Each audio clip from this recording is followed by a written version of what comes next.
Hello and welcome to the London Bulls podcast with me, Tom, and the big man himself, Mr. KD. How you, mate? You all right? Very good, Tom. Very good. We have so much to cover in this podcast. I'm really excited. Yeah, absolutely. Episode 2. I mean, did you think we were going to be here? Well, first, I've got a new look now. I've had some constructive feedback from the last podcast. Firstly, from my girlfriend who said, why can't you have a nice background like Tom's? Why can't you have a Mhm. headset like Tom's? I recognize I sounded like I was underwater last time. So, thank you for everyone that let me know about that. And I've now invested in a £15 headset from the local corner shop, which I'm delighted about. So hopefully I sound better now. But incredible responses from the first podcast. Tom, you and I met this weekend and we're talking about how Mhm. overwhelming the support has been from people, from fans from all over the Yeah, country, which has been amazing. So, what have your thoughts been post releasing the first podcast? I mean, it's just been incredible. The comments, the feedback, the amount of people who've reached out and offered help or advice because they're already in that position. Um, I think people at the club have been fantastic as well. People such as Simon Wright, who obviously does a little bit on Radio Hereford FC and Talking Bull and lots around the club anyway. Reached out, and so yeah, absolutely, and just how nice and friendly everyone's been about it. We really didn't expect, not to say anyone was going to be nasty, but we didn't expect such positive feedback, and we just want to try and create something that people want to listen to, really, and we would want to listen to as well. Yeah, I completely agree. In a way, it just felt like I was at the pub with you. It felt like we were just having general chat, and it was just amazing. So many people actually listened to us and actually liked it, which was really nice to hear and see in the Yeah. comments. And further to the thanks you've given, I just want to thank all the fans that have, also subscribed to the podcast on Spotify and YouTube, which has been brilliant. Mhm. We've had a lot of engagement, and also to a few groups I want to mention. The Supporters Trust, firstly, Joni Roberts especially has been Yeah. amazing, firstly with helping me set up a WhatsApp group to engage with all of the Bulls fans, promoting a lot of our work on socials, which has been brilliant. Also to guys at the club such as Stig, our chairman, who has been amazing and also shared our podcast, and Craig Anthony, our media man at the club, who's Yeah. also been brilliant too. So thank you everyone Mm. who's been in touch. There's a lot more people to thank. I've got a long list, but yeah, you all know who you are. So thank you so much. Yeah, absolutely. Yeah, I mean, even to the point actually where we've maybe got some guests potentially lined up. Certainly got a couple confirmed. One coming up very soon, which we'll talk about later. But yeah, just everything's just been great. But we want to get to the content of this podcast because otherwise people will get a little bit bored of us thanking everybody. But no, we are genuinely grateful. So thank you. Um, well, I suppose we want to talk about a few more little bits about the plans for the podcast because we didn't really know what we were going to be doing when we were talking last week. We didn't know how it was going to go or whether we'd even be here. So um, our plans for this season are to do a weekly podcast where we can. Um, that will, on the whole, be released on a Thursday. Um, Next week's going to be slightly different. There are reasons for that, and again, we'll get to them at the end. Um, but we want, obviously there's a lot happening at the moment, and there's so much to cover every week because the playoffs are changing all the time. Our positions change all the time. Obviously, lots of games last night. Well, 4 games last night, and 3 of them really quite important to us, which again we'll discuss in a minute. But that's sort of what we want to try and do. And the next season, we're thinking about doing it fortnightly. This just allows us time really to be able to produce better content, but also we both do work. We both got lives outside of football, which doesn't feel like that sometimes with football, but we do, and we want to, we obviously want to enjoy those lives, and I'm sure everyone understands that. But that doesn't mean that there won't sometimes be more regular ones, especially if we've got maybe a big FA Cup game or a lot's happening, for example. So yeah, that's how we see it going next season. Or if we've got a guest that can only do a certain week, we'll definitely play around with it. But the best way to find out exactly what's going on is on our social media platforms on Twitter and on Facebook, and by watching and listening to the podcast. So keep listening, keep watching, and you might find out when we've got a few decent guests on. But yeah, so we're really excited about the prospects of this. We've already been in contact with people to come on. We're planning maybe to do a pre-Euros podcast from an England perspective. So please listen out for that. We've got a fellow fan lined up for that, fellow exile, and someone who's going out to Germany as well. So we'll obviously see them out there. And yeah, I think as well, just quickly with pre-season is something maybe we'll do 1 or 2 in pre-season just as players and games happen and things start to build up. And maybe one of those is just prior to the first game of the season so that we can analyze and have a think and preview of what might go on. So yeah, that's our plans. And as far as the podcast goes, I know you've got a few bits to talk about with the London Bulls, KD. Yes, I do, Tom. Honestly, just after hearing that, I have to pinch myself a little bit. I mean, it's actually surreal. We've already got guests on after one episode, so really exciting lineup that we have that we're going to mention later. But I just wanted to give a general London Bulls update for you. So I've actually been in touch with the head of the Carlisle United London supporters branch, a man called Dave Brown actually chairs that, and they've been going since 1974, which is incredible. And they are a group I want the London Bulls to reach in terms of the things they're doing. So supporting the club, I mean, they've fundraised over £100,000 for Carlisle United since they've existed, which is incredible. And I think if we can really tap into the London Bulls fan base, we could, provide that support for the club.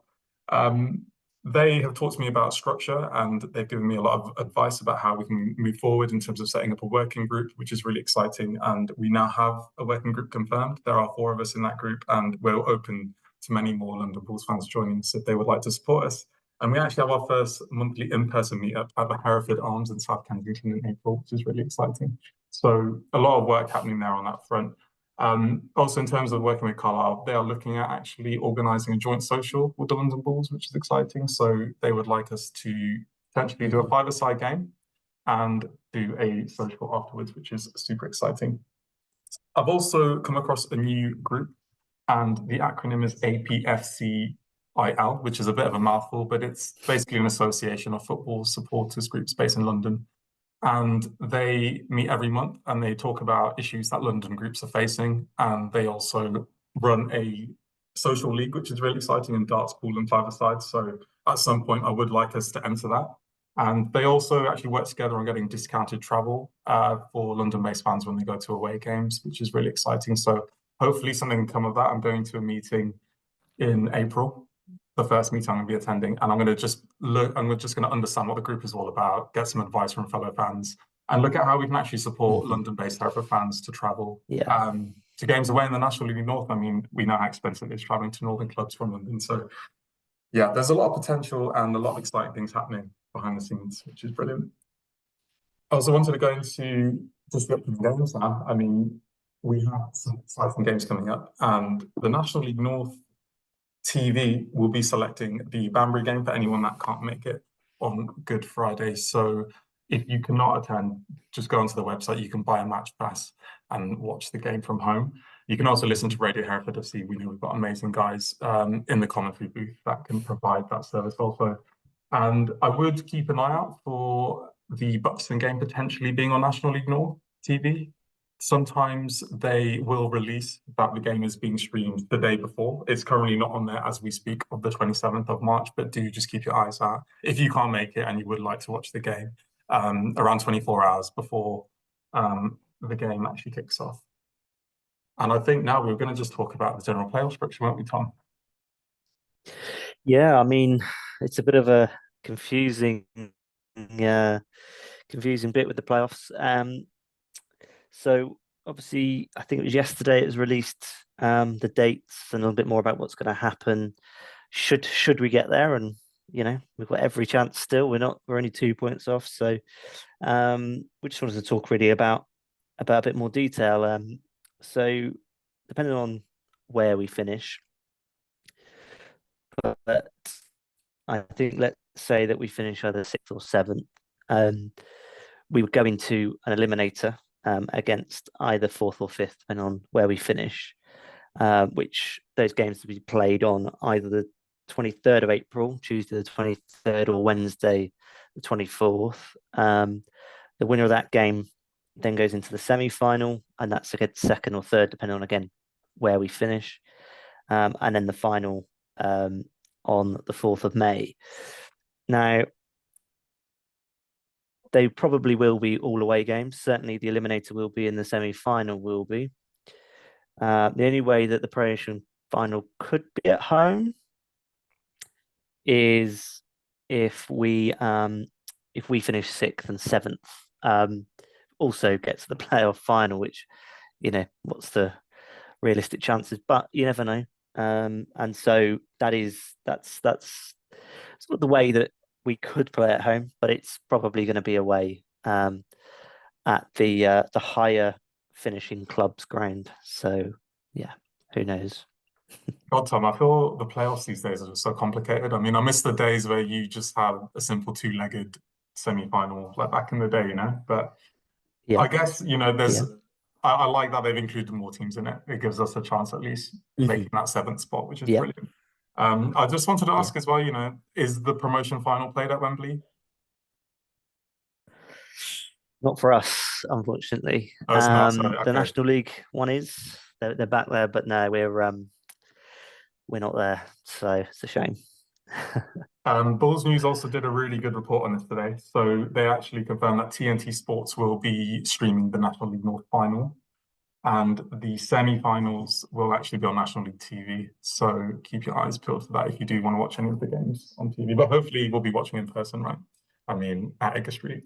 Well, no, not Edgar Street because they're all away. So yeah, hopefully in person at some point. But going off that, what were your thoughts? We had a fantastic result on Saturday against Farsley. We watched that together on National League TV at my Yeah, place. what a So game. what did you think? Yeah, I mean, great win, as you said, 4-1. I can't remember if either of us predicted that or not, but Yeah, can I doesn't just matter if we confirm did. who actually got the score Um, right, mate? Or... I think you might have done. I can't remember. Anyway, moving on. So, yeah, what a great performance by the team. And I think you said last time that they're going to be frustrated. They're going to have a point to prove, and they did, absolutely. And we tore them apart in that first half. Really, they couldn't cope with us, with our pace, with we were knocking it around quite quickly. Um, I thought Obaday's penalty was well taken. Showed a lot of composure. But I think with with the other three goals, they were all really quite well worked goals. Great passing around. And we opened up that defence quite easily. I think the second half was always going to be slightly different when you're 4-0 up at half time. It's always going to be a bit of a different game. It's a shame we conceded really quite late on. Would have been good to have got the clean sheet, have a goal difference of 0, and yeah, just I think it would have done wonders for that defence, for get their confidence going, and Pondy as well. But look, it wasn't to be, and we only conceded one. We put ourselves in the best position we possibly could, to keep going for those playoffs.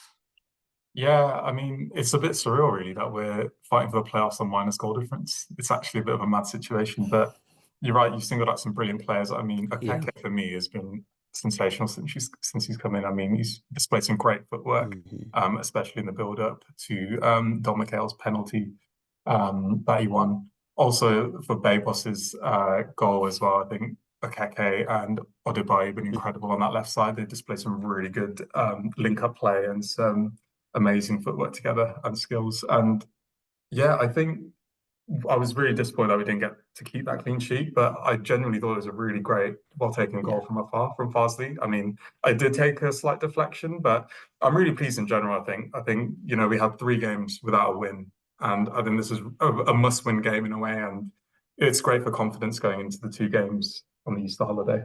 yeah, yeah, absolutely. We needed it. And I think I can't remember if you said yet or not, but I think Mikhail had a great debut. It's always tough coming into a new team, and I think he played really well. So I'm really looking forward to seeing him uh, progress, and hopefully we'll get a few good games out of him now, and who knows what might happen. It's an interesting, obviously getting towards the end of the season now. See um, who we might keep and who we might not. But looking forward to it either way. So yeah, good. Yeah, I mean, it will be interesting, especially it's a very complicated scenario for planning for the club. And I know Stig talked about this in terms of, if we go up, I mean, what happens in terms of like the players we try and attract and things like that. Now would because we would be in a national league, right? So it's a Hmm. really complicated situation in terms of planning for the next season. So, I think the guys have got a really difficult thing on the hands, but it's a nice situation to be in, I guess. If we do want to go up, we will have to have this Hmm. situation. So, yeah, I guess it's quite exciting at the same time that that we're fighting for the playoffs. You know, it was a good win on Saturday, but we've got to get a good win on Friday. Obviously against Banbury, who are 22nd in the league, but it's a tough place to go and always has been. Well, so always has been for the last few seasons for us. How do you think it's going to go? Can you see a positive result? Tom, I feel like I'm a bit like Paul the Octopus. I don't know if you remember Paul from the 2010 South Africa World Cup, Yeah, who predicted all the I scores do. correct. So, maybe something might come of it if I get these 2 results right. I it's squeaky bum time. I think the players might be feeling the pressure because in a way both of the games are must win if we want to stay in contention. I sense 2 convincing victories. I think we will beat Banbury 2 or 3-0 away. And I Wow. think at home we'll win 5-0. You heard it here first, guys. If I get this right, I'm on something. Um, I think I mean, we've had 3 really tough games before the Farsley one. We had teams on the top end of the table, and I think, you know, I think we have a real favourable chance going into these games, and they're not going to be easy. I mean, Banbury are fighting against relegation. I feel Buxton, they're in a bit of a weird situation where this is kind of a dead rubber in a way. They're not really fighting relegation or aiming for the playoffs now, but yeah, I'm feeling really confident going into these 2 games. But I think what I'm worried about is that there's not gonna be a lot of recovery time for the players. We've got a game on Friday and then Monday, so it's quite back to back, and it's going to be intense, especially as the guys are part time, right? Yeah. Yeah, no, see, and this is the problem. I say problem, but this is Easter. This is what it's all about. Friday and Monday. Um, no, I mean it's exciting. I think in terms of Banbury, they lost 3-0 last night at home. So does that give us some hope potentially? They are not quite the same side they have been in the other seasons, but as I said, it's not been a great hunting ground for us. I think we will win, but I think it'll be tight. I think it'll either be 1-0 or 2-1. Um, Probably 2-1 is what I'll go. I think Buxton at home, crowd behind us. I think it'll be a good attendance on Easter Monday. There'll be a few more there. Obviously, it is Easter holidays, so that always has an impact. But I think with the crowd behind us and everything else, we're playing well. I think I think it'll be a 3-1 win against Buxton. So that's Nice. my Okay. predictions. But Buxton the 14th, as you say, they haven't got a lot to play for. They're not really looking over their shoulder for relegation. I mean, just looking at the table, they're 7 points behind us. So, if we don't win on Friday and then they beat us, it could be that they're only if we don't win either game, they could be a point behind. So that's that's how tight it is in this league, really. And but saying that, we're only 2 points off the playoffs, although Alfreton and Spennymoor, who are on 64 points, we're on 62, have got a game in hand on us. So we're really with 3 points at the moment, I would say, behind South Shields, who have played the same amount of games. It's not that we can't do it. I think obviously there were a couple of games last night. The ones that could have gone for us didn't. Um, Scunthorpe seem to be all over the show at the moment. Since they were top of the league, they just don't seem to be able to string a lot together. So, they could have done us a favour there against Spennymoor, but didn't. So that's, disappointing. And then, I think it's South Shields won 3-0 against Banbury. So I think it was them. So, a lot of results could have gone for us, but didn't. And everything went well against us. So hopefully, by the end of Easter, if we can have 6 points more on the board, few teams around us not pick up points, we could be in the playoffs by the end of this. By the time the next podcast comes out. Yeah, I hope so, Tom. I can't get over how competitive this league is, and I genuinely stick to what I said in the last pod. I think this will go to the wire. I think it will go to the last day of the season, and Yeah, I'm not one for the stresses of this. I've already struggled. I'll have no nails left by the end of the season. But I know. at least as Yeah, long I as I mean, said we're in this there's position. yeah for sure, and at the end of the day, there are 8 teams vying for, I would say, 3 positions at the moment in those playoffs. You know, it's tough. We've got to be one of those 3. If we don't, it's not the end of the world. But when you get so close, you want to get there, don't you? You want to be in the mix. Fingers crossed. Yeah, exactly. And as we said in the last pod, like we had no expectations and coming into the season. I never would have imagined we'd be fighting for the playoffs. Exactly. So Yeah. I'm incredibly proud. But now we're kind of there or thereabouts. You want to go for it, right? So yeah, fingers Yeah. crossed. Absolutely. And talking of fixtures last night, we were actually at Wembley to watch England v We were. Belgium. It was the international break, Yeah. and two mixed results. How did you kind of feel how do you reflect on those 2 games? I mean, I think they were poor games. We're not used to England playing that badly under Southgate. People can criticise the big games, Croatia, Italy, and France, where we haven't succeeded. And that's fine, and that's totally, I think some of it is probably deserved criticism. But other times you just got to accept you're beaten by a better team, certainly in France's case. So you know, I'm not too fussed, but yeah, they weren't great games. We have got a lot of injuries though, and you would hope that if we can get some of those players back in, certainly for the warm-up games in June, we've got Iceland and Bosnia. If we, can get the team back together and playing together again, then I think the Euros is still on. But I haven't seen England lose in the flesh before Saturday. Um, and don't get me wrong, it's Brazil. We didn't. No one ever really knows what Brazil are going to be like. You know, they've got some great players, but who knows really? So it's always going to be a tough one. But I feel like there are certain players that stood out that maybe wouldn't have got the chance otherwise because of the injuries. So namely being Jarrod Bowen. I felt like he played quite well in those when he, in the minutes he got. He was on for most of the game last night, and but he just didn't get a lot of service. He made a lot of runs. I don't know what else he can do in that situation. The other player that stood out for me was Mainu from Man U. Um, you know, I thought Joe Watt, he reminded me a little bit of Bellingham, in the sense that exceptional talent for someone who was so new to the game when Bellingham maybe made his debut for England. And he didn't stop working. He kept running. He kept tackling. He his passes. He played really really well for someone, as I said, so inexperienced really at first team football. So yeah, really impressed with him. I mean, what were your thoughts? Did you did you enjoy either game? I forgot to say actually condolences to our Welsh brethren after the result last night. They sadly didn't make it to the Euros alongside us after losing out to Poland on penalties in a really heartbreaking way. I really wish Wales were at the Euros with us, but sadly they're not. They'll have to be watching from home. Um, Yeah, I bless them.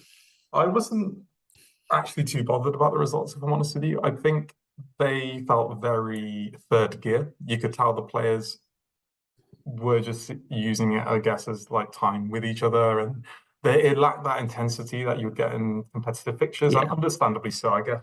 We're at the tail end of the club season, and a lot of players don't really want to maybe risk injury, I guess, whilst they're fighting for honours with their club. So I was predicting two poor results, and I guess there was a lot of tinkering with Gareth, as you said, trying out some new partnerships and players. And yeah, I was impressed mainly. And I also really liked Ivan Toney. I think Toney brings a new dimension to the Hmm. side. He brings something that Rashford and I guess Ollie Watkins doesn't. He's got that physicality. And I think with Watkins and Rashford, they can sometimes feel a bit isolated up front when Kane's not playing. And I think it's really obvious that we missed Kane those last two games. So, you Hmm. mentioned Jarrod Bowen. Love the man. I mean, I actually felt quite emotional, when he came on against Brazil. I mean, there's certainly a different opposition to when he Yeah. scored against Alfreton. Let's put it that way. Yeah. And I was just thinking, like, people in the favelas of Rio de Janeiro and on the bars alongside Copacabana Beach, just seeing this like come on. And he actually had a good run at one point. He skinned two players on the right flank, and he was unlucky not Hmm. to score. He had a Hmm. ball come in, and it just went behind him. Really impressed with him Yeah. yesterday. I was really gutted he scored, but it was ruled out for offside. I went mental when it went in. Yeah, I know. Uh, Yeah. but I thought, what? He's going to shoot towards the home end in the second half. I got my flag right behind the goal. He's going to spot it. We're going to run and embrace. And, we're going to have to wait for another time for that to happen. Hopefully, it'll be in the Euro final. I'm praying. But yeah, I think it was nice. I think he gave a really good account for himself. And I'm confident he'll actually be in the final squad. I think he does bring something Hmm. different. I hope he doesn't lose out to someone like Rashford. I don't think Rashford's been that good this season, but Southgate does have a tendency to choose players like Rashford because he's got experience in former tournaments. So I think Mm. Jarrod does deserve a place on the plane, but we'll see in the warm-up friendlies, as you said, in Newcastle, against Bosnia and against Iceland at Wembley. Yeah, well, talking to Wembley, um, we wanted to move on to Memory Corner. Um, and this week we want to try and think about that first Wembley trip. Um, all those years ago now in the FA Vase final. I mean, it was a great sort of build up to that in terms of the rounds we got through, some of the great games, some great places that we visited. I mean, Hartley Whitney stands out to me. What a beautiful village that is. Um, it did chuck it down that day, but and there's some great memories I have of that day. But obviously the Camberley game, going into extra time, Johnny Mills scoring to win it pretty late on. And then the Salisbury two leggers, with obviously winning both legs, but Pablo Haitian maybe. I mean, was it handball in that first leg? You know what? I'm not sure it was. I think if VAR existed in the FA Vase, then it would have stood. And yeah, maybe not. And and then a great second leg, and then you find out you're at Wembley, and the excitement of buying tickets and booking up hotels. We stayed for the weekend, so the game's on the Sunday, wasn't it? So we went down on the Saturday and had a great weekend. We had funny wigs on, our shirts on. Um, Definitely far too much to drink. We were on rickshaws in Trafalgar Square and down the Strand. Um, you know, uh, but we met a lot of Morpeth fans, and they were fantastic. They were lovely, lovely people, who were from a very small, town in the northeast. Who were just as happy to have their big day as we were, really.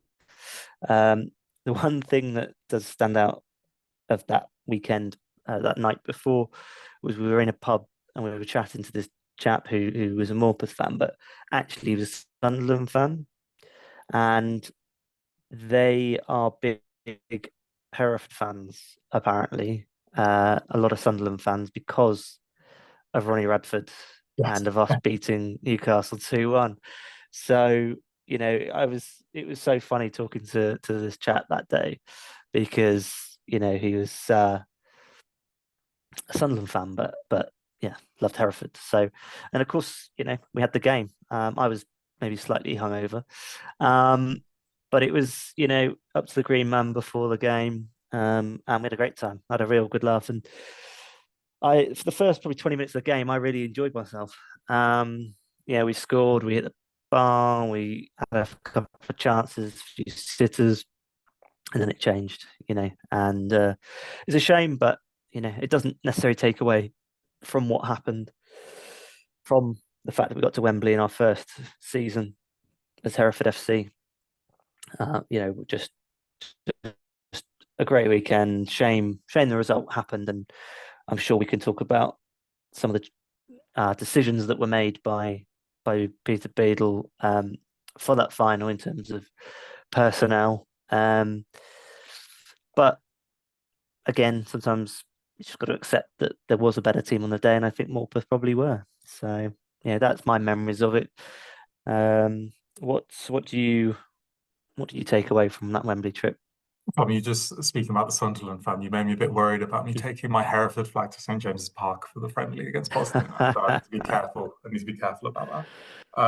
One of the most incredible experiences of my life, to be honest with you. I actually remember we actually got to the game a bit late because of traffic, and I remember seeing. I know we paraded the bull around, and I remember seeing some dung that the bull had on Wembley Way, and some locals looking at me.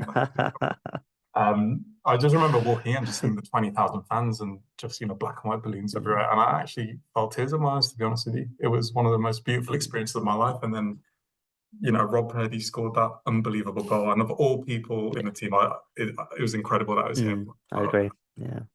I think then, after that, it just felt like the most beautiful painting in the world being ripped up in front of your eyes in a way. um, And yeah, it was a difficult scoreline and a long drive home, let's put it that way. And obviously, in the moment, you're really disappointed. But I think, over time, you actually appreciate the magnitude of the achievement of just even reaching Wembley. 1 year in the first season of the club reforming is an unbelievable achievement, having done the treble with other trophies, before that final. So it was a really difficult game. Yeah. I do think I had, not to sound negative, but I had a bit of apprehension on the way up to Wembley. I do think the northern sides in Division 9 are incredibly strong. You have a lot of clubs that turn down promotion, and they say the FA Vase does belong to the north. And I think I don't know whether it was, the players being overawed with the occasion. It's not every day these guys play in 20,000 fans at the National Stadium. So, and you mentioned the tactics. There are some players I believe should have started. And yeah, I guess it was just a mix of different things, really. It was such a shame, but I'm still really proud of that occasion. It was incredible. Yeah, no, absolutely. I mean, I think, let's be honest, Mills should have started. Mustafa Bundy should have started.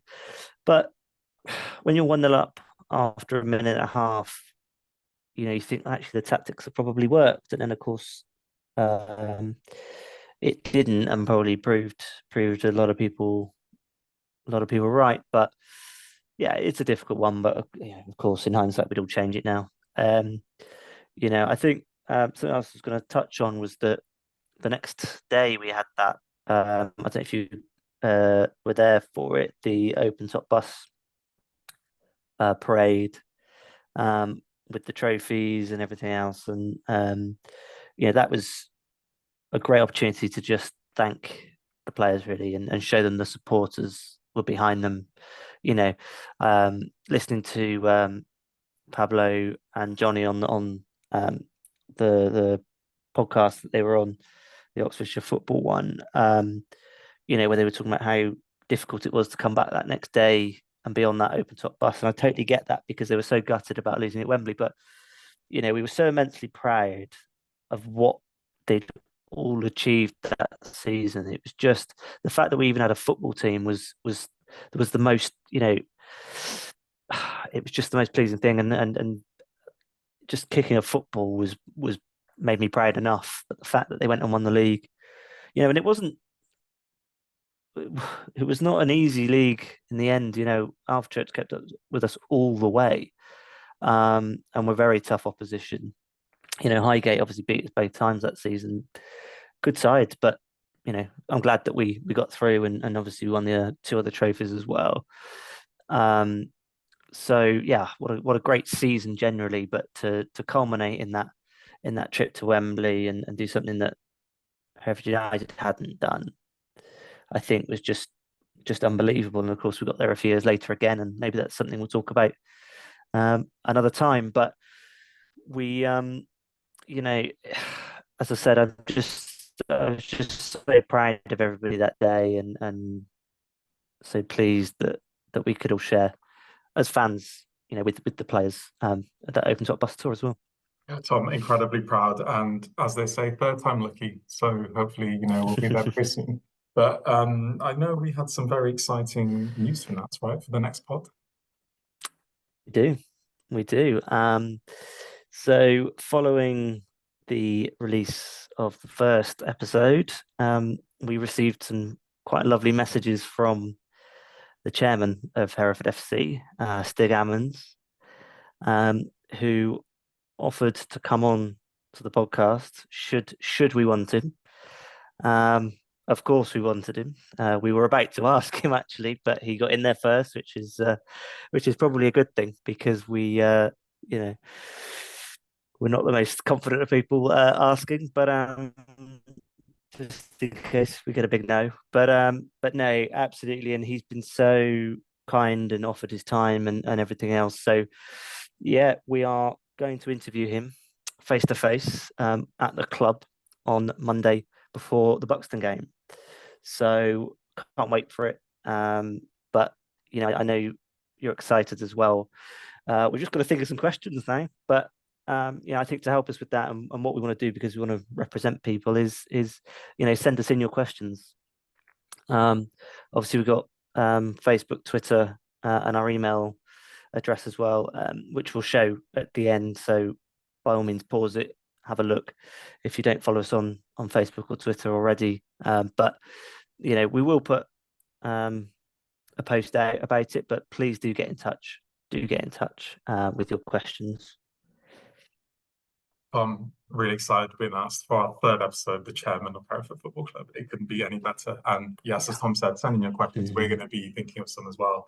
Really excited, great opportunity for us. And yeah, I'm really excited about it. And hopefully, we have a good Easter weekend with the results too.